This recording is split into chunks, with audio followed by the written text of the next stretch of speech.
Well, thank you for all being here tonight. It's been hopefully been a good week for you.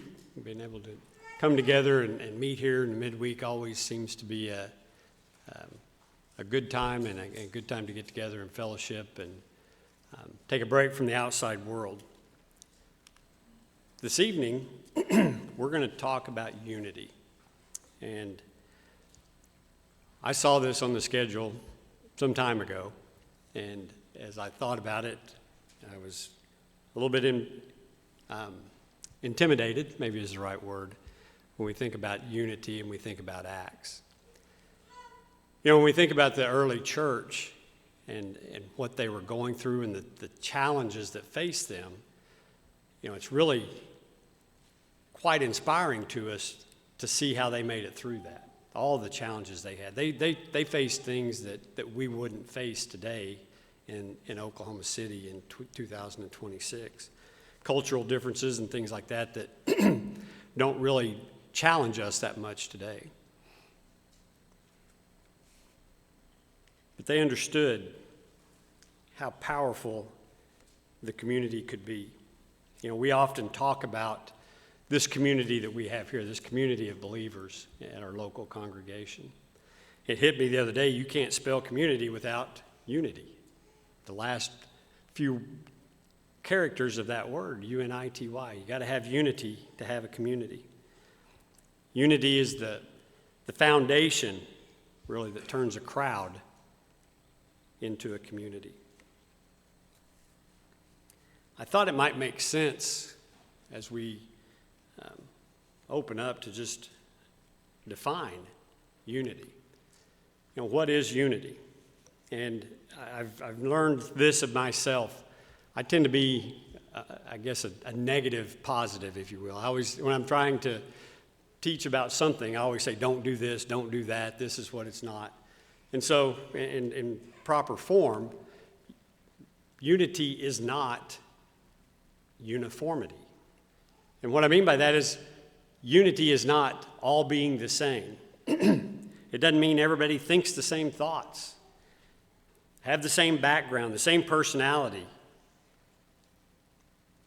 That's uniformity. And if we think about it, if that was the truth, if that was the key to unity, was all being the same, it would be a pretty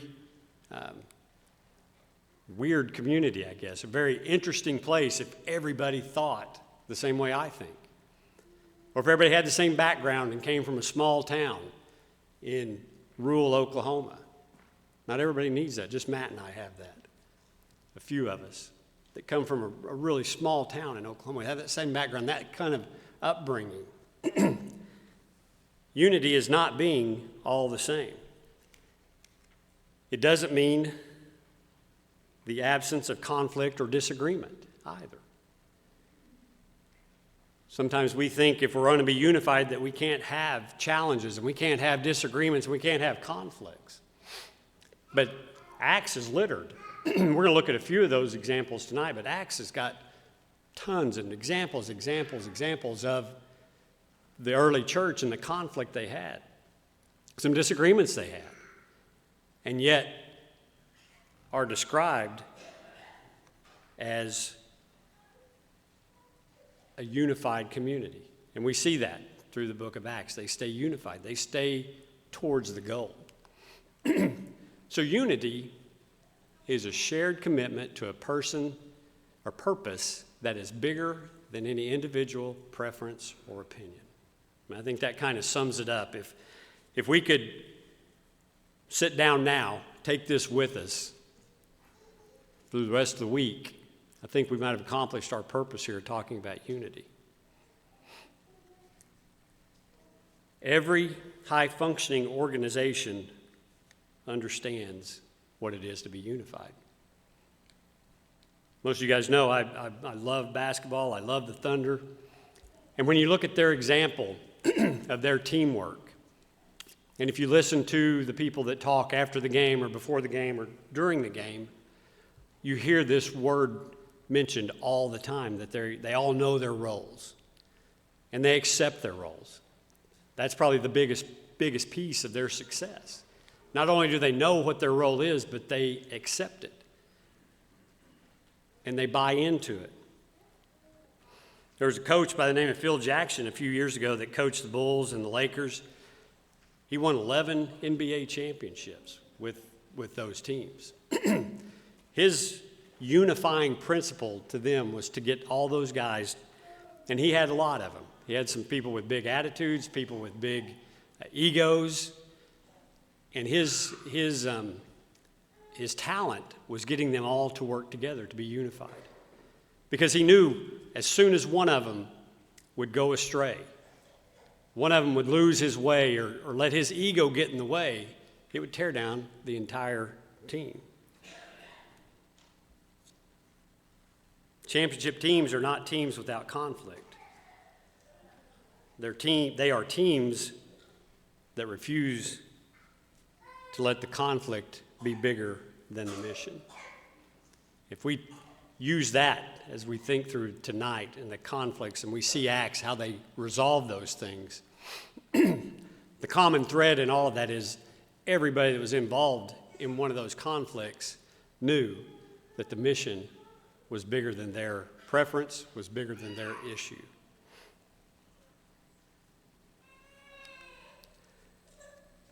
Some time ago,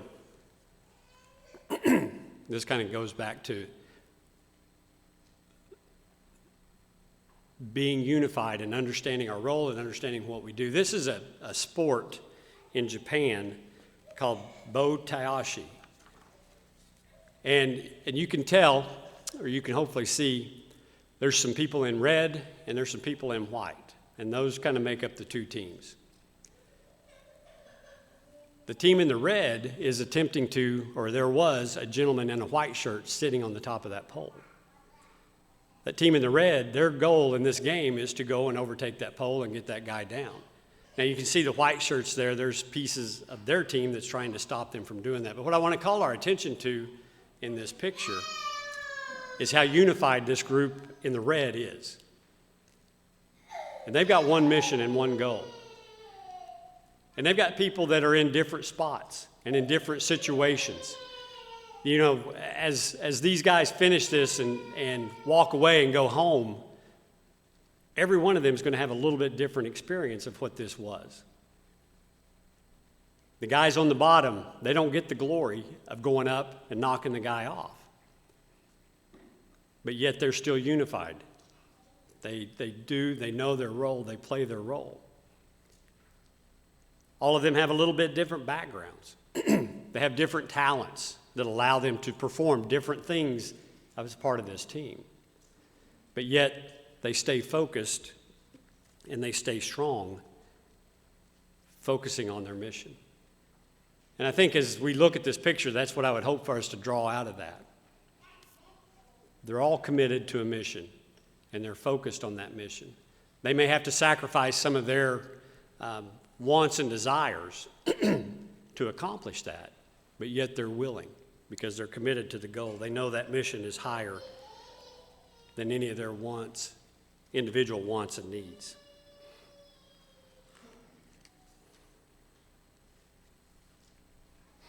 You know, now if unity matters that much in a sports team or a family, families that get along, how much more does it matter in the church? The stakes are much higher for us within this congregation, within the church. Stakes are not a championship trophy. The stakes that we have in front of us are the mission of God and spreading His word. That's what we are attaining and try to.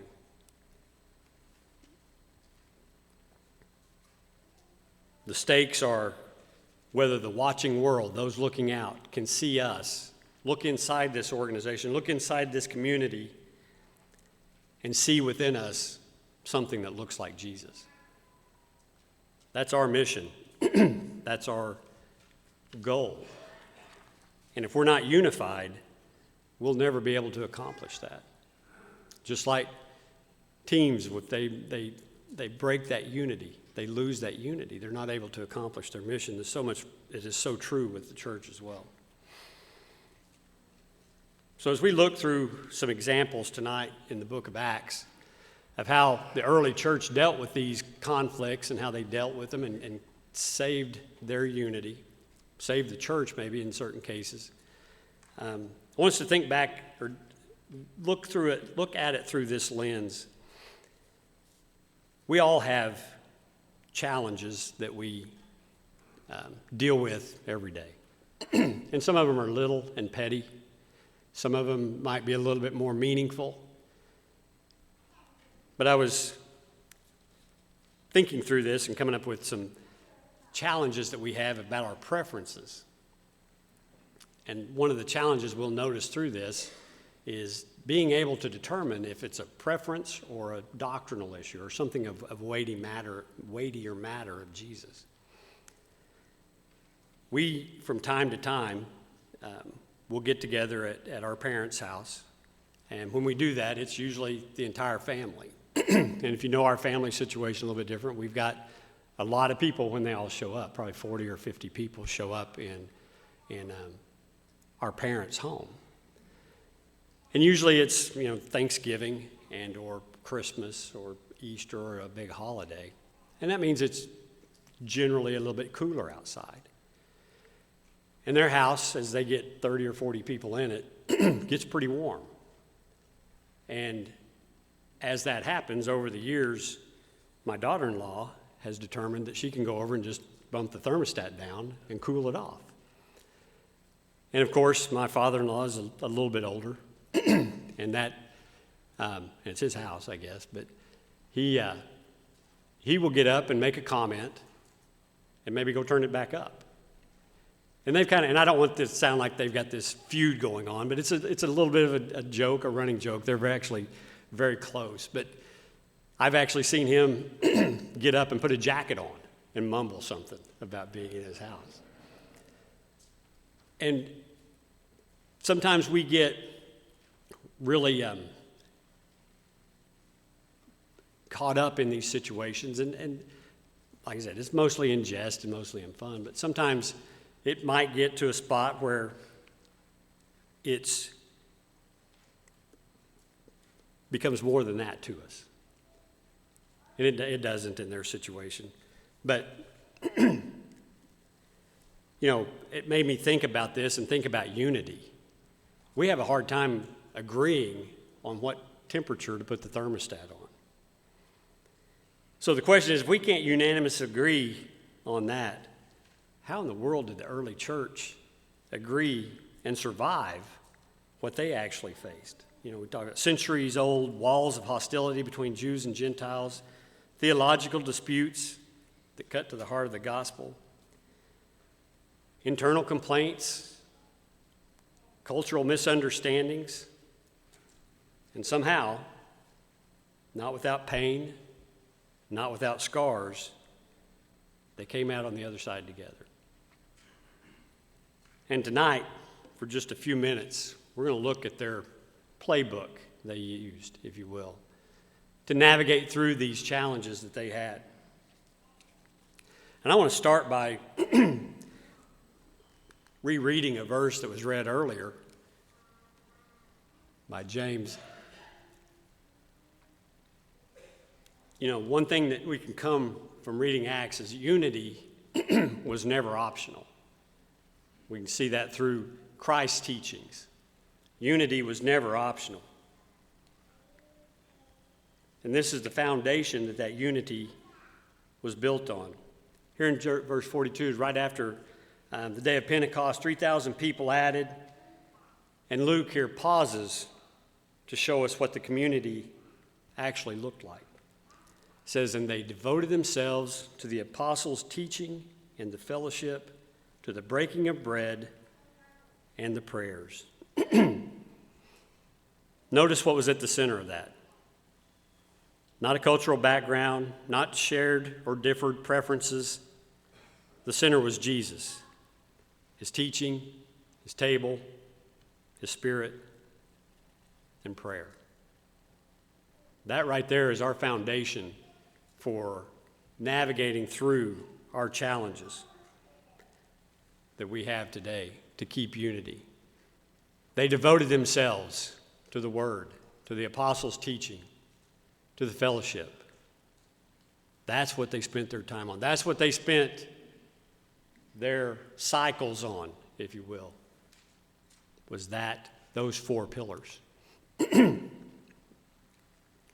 Now, the full number of those who believed were of one heart and soul, and no one said that any of the things that belonged to him was his own, but they had everything in common.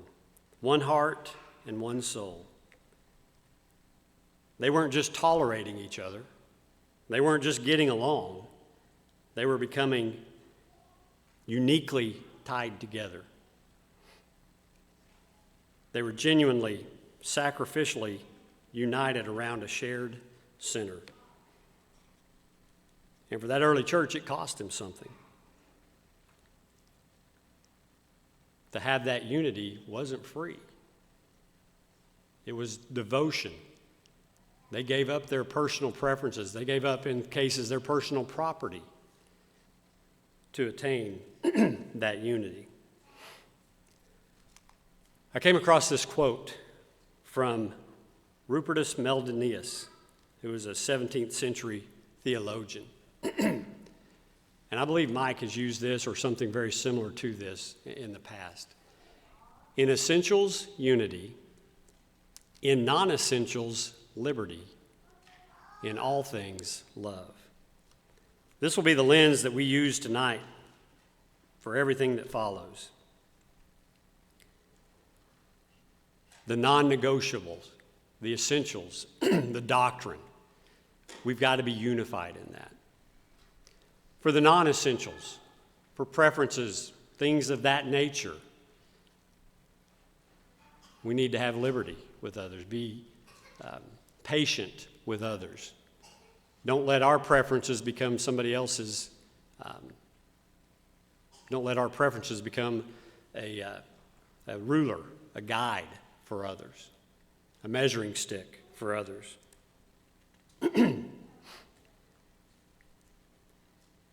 The early church was constantly learning, sometimes painfully, to tell the difference between essentials and non-essentials. And I see it in myself. I'm remarkably skilled at taking my non-essentials and making them essentials, because that's the way I am. But I don't think that's any different than most of us. And in the early church, we see that. They were learning how to discern between the essentials and the non-essentials. So I'm going to look at 4 different examples where we can see a pattern of how the church treated and handled some of the questions when it comes to unity. Look over in the book of Acts, chapter 6. Started early, right? Started with the conflict. Sometimes conflicts come from outside, and sometimes they come from within. This conflict came from within. In Acts chapter 6 and verse 1, it says, "Now in these days, when the disciples were increasing in number, a complaint by the Hellenists arose against the Hebrews because their widows were being neglected in the daily distribution." We have 2 groups here, the Hebraic Jews who are local to Jerusalem and the Hellenistic Jews from across the Greek-speaking world. Same faith, same Lord, but different enough that the difference mattered. And the Hellenistic widows were being overlooked in the daily food distribution. The hurt was real, the complaint was legitimate, and it had potential to fracture the early church. This was a big deal. Widows were, at that time, one of the most vulnerable of people. No husband meant no income, meant no inheritance, meant no social standing. If you were a widow at that time, you were in not a great way. For the church, which had just declared itself a community that cared for everyone equally, To overlook any widow was a direct contradiction of everything that was claimed. The fact that it was falling along ethnic lines made it even more explosive. Think, if you will, two groups of people, and inside both of those groups there are disadvantaged, the widows, and you see your group's widows being overlooked. That would cause some angst. That would cause some challenges to come up and some feelings to come up within us that would want us to lash out.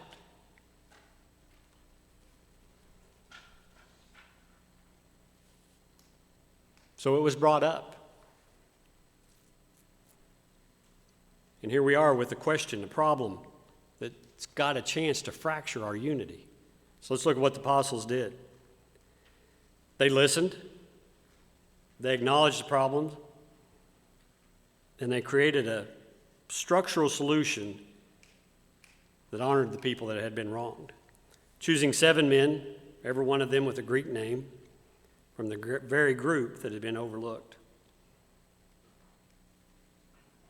That solution was incredibly intelligent. It was Spirit-led. Spirit-led solutions come from Spirit-led communities.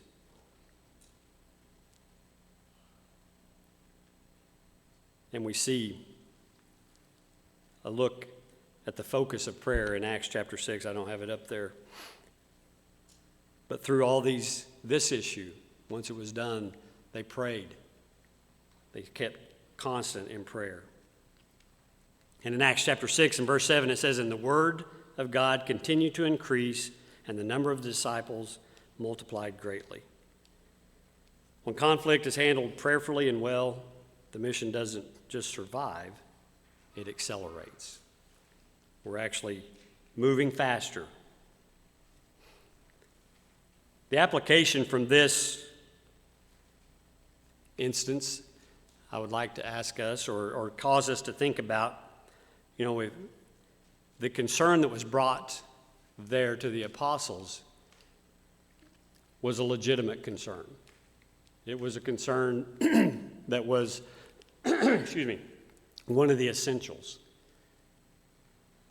The whole foundation of what the new early church stood for was being compromised, and they had a legitimate concern. Ask ourselves this as we struggle with unity: is my concern a Jesus-centered concern, a doctrinal-centered concern, or is it a me concern? I sometimes get caught up on the me concern.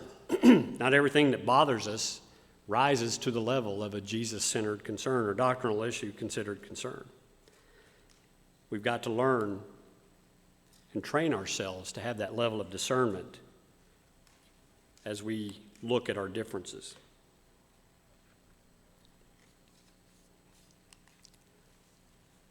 Another challenge in unity, Acts chapter 10, verses 9. We'll read through 9 through 12. There's an event that we're all very familiar with Peter and Cornelius. And as we look at this, I want to look at it a little bit different way. I think I actually spoke on this a few months ago. It says, "The next day, as they were on their journey and approaching the city, Peter went up to the housetop about the 6th hour to pray. And he became hungry and wanted something to eat, but while they were preparing it, he fell into a trance and saw the heavens open and something like a great sheet descending, being let down by its 4 corners upon the earth. In it were all kinds of animals and reptiles and birds of the air." We know the event goes on where a voice sang in verse 13, "Rise, Peter, kill and eat." And we know Peter's response was no, by no means. He says, "I have never eaten anything that is common or unclean." Peter isn't being stubborn. He's being faithful to how he was raised, his raising as a as a Jewish citizen. Telling him to eat that stuff is going against everything he's ever been taught. And we know he's told 3 times, what God has made clean, do not call common. 3 times because once wasn't going to be enough for Peter. We know the story that the messengers come from Cornelius' house, and we talked about it a few months ago, what it meant for Peter to go into the house of a Gentile. That was a big deal. Peter's preference would have been not to do that. Peter's upbringing would have been to not socialize with those.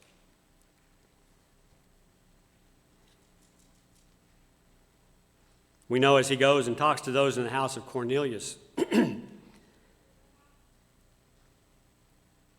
Acts chapter 10, verse 47, can anyone withhold water for baptizing these people who have received the Holy Spirit just as we have? God blew up Peter's preferences, not his convictions to follow Christ, but his preferences. Because one man was praying on a rooftop, open to whatever God wanted to say, the mission expanded into the entire Gentile world.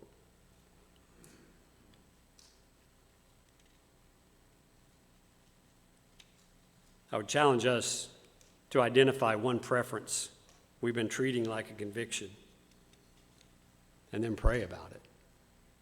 In order to do that, we need to discern the difference between preferences and convictions and pray to God to help you with that discernment. Find those preferences and not let them become conviction.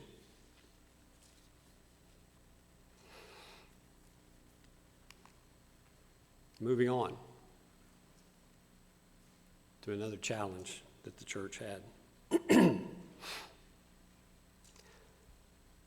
Beginning in chapter 15 of verse 1. It says, but some men came down from Judea and were teaching the brothers, unless you are circumcised according to the custom of Moses, you cannot be saved. You know, I read that today, and I'm like, how can that be? I mean, how could somebody be teaching that?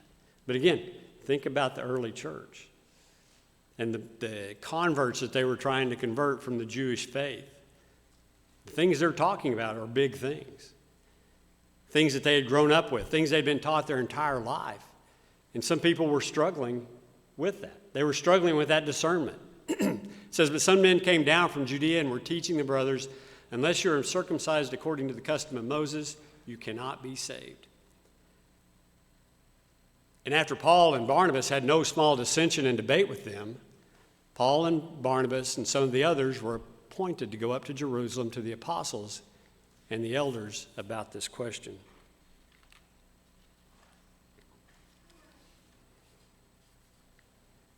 You know, this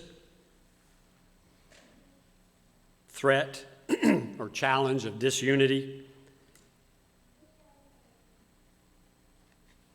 was not cultural, but theological, right to the core of the gospel. And I think it's interesting that they talk about they had no small dissension.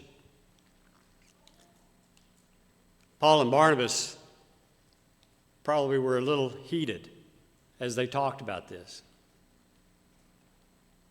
We have the advantage of many years since this time, and not coming from where they were, but we would probably have some pretty heated discussions with some if someone were to come in today and start trying to teach us that you had to be circumcised. Paul and Barnabas were forward in that. They understood the new law, the old law, the role that Christ played in fulfilling that. And they had no small debate, no small dissension with them. And they decided to take it to Jerusalem, to the apostles and the elders. Notice the process that they went through. They took it to the elders. They listened. Both sides heard without being shouted. down. They shared testimony. Peter stood up at this Jerusalem council and told about all the things that he had witnessed and had seen God do among the Gentiles. They went to Scripture. James quoted Amos chapter 9, reading it in the light that was a prophecy of God eventually opening up his kingdom to all, to the Gentile inclusion, was always in God's plan. They reached consensus, a wise solution that kept the gospel intact and the community moving forward. They communicated it graciously, sending people not just a letter to personally encourage the church. Embedded throughout that entire process was a community staying connected to the same Spirit in prayer, trusting God to show them the way, trusting God who started that work would guide them through it.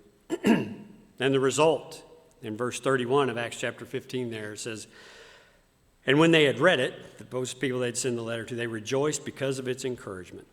After a potentially church-splitting challenge, doctrinal dispute, they chose to work it out. My application to this event would be choose to stay at the table. When disagreement gets uncomfortable, when you feel the need or the want to pull away, stay at the table. Engage in a prayerful manner. And if we do that, God will show us the way. A perfect example of that. I want to look at one more before we wrap up this evening.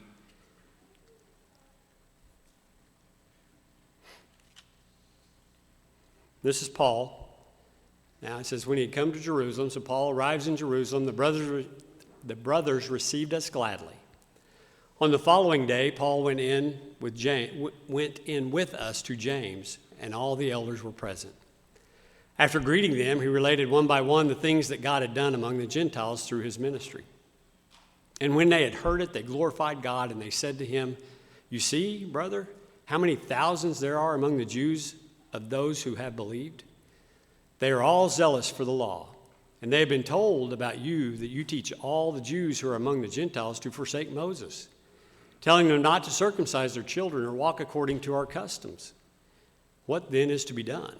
They will certainly hear that you have come." So we've got a challenge.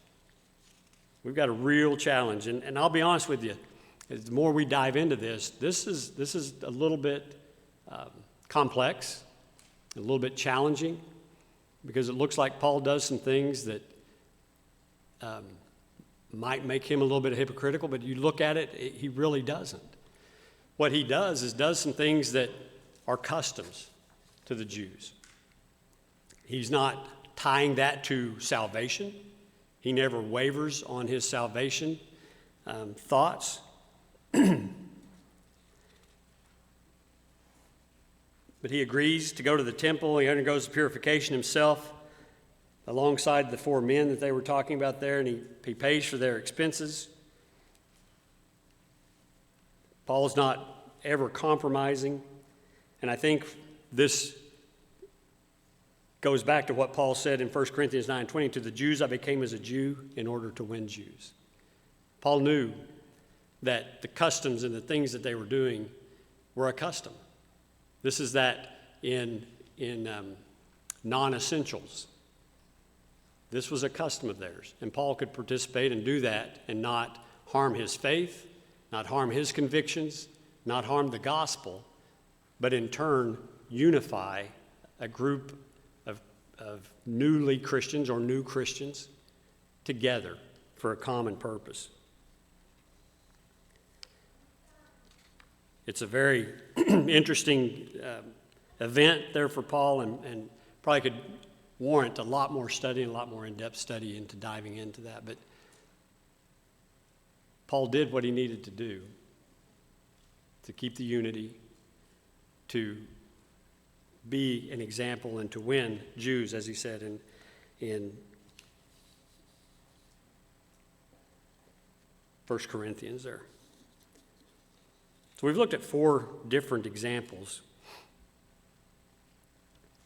and we've seen a common theme through those examples of how they handled those challenges. And I think it's a good blueprint for us. As we go into this week, I want to bring us back to the quote, "In essentials unity, in non-essentials liberty, in all things love." Regardless of our challenges with one another, regardless of our differences with one another, we should always be and handle those with love. When we handle challenges in a non-loving way, it doesn't promote the gospel. It doesn't promote the cause. But the pattern that we've seen with the church there in Acts, listening, but all those things they did were in love. You can tell when you do something that's in love, and you can tell when you do something that's in pride. I want to be right. And as we have challenges and we have things that could fracture us and things that could hurt our unity, I want us to ask us these 3 things as we go into this week. Number 1, we talked about it. Ask yourself, is this a Jesus issue or is this a me issue? Is this an issue that's fundamental to the doctrine of the gospel, or is this a preference of mine? We talked about a little earlier, identifying one preference that we've been treating like a conviction. And pray for that. Pray for God to give you wisdom and discernment of those. And then lastly, we've talked about it a little bit, but we're all different. We all have different backgrounds, different stories, different upbringings, different personalities. And I'd challenge you, and we're not always all going to mesh exactly perfectly, but I'd challenge you, pick somebody out of our community here that maybe you don't mesh with very well, that maybe you've got some challenges with or you just don't know. But I'd challenge you, pick that person out and pray for them, and pray that God would help you with that relationship. Help with our unity. Because although we're all different and we've got different talents, we've got different personalities, God has shown us that we can be unified. And I would challenge us all to work together for that unity, use the example that we have, that we're shown in Acts, to help our church, help our community here further our unity together. The thought's yours this evening. I appreciate your time and attention. If there be one in the audience that would like to obey God's plan of salvation, there's not a better time or place to do that. Or if there be one in the audience that for whatever reason would like the prayers of the church or some assistance with that, we'd be happy to help you with that at this time. So if there be one in either case, we'd ask you to come while we stand and sing the song.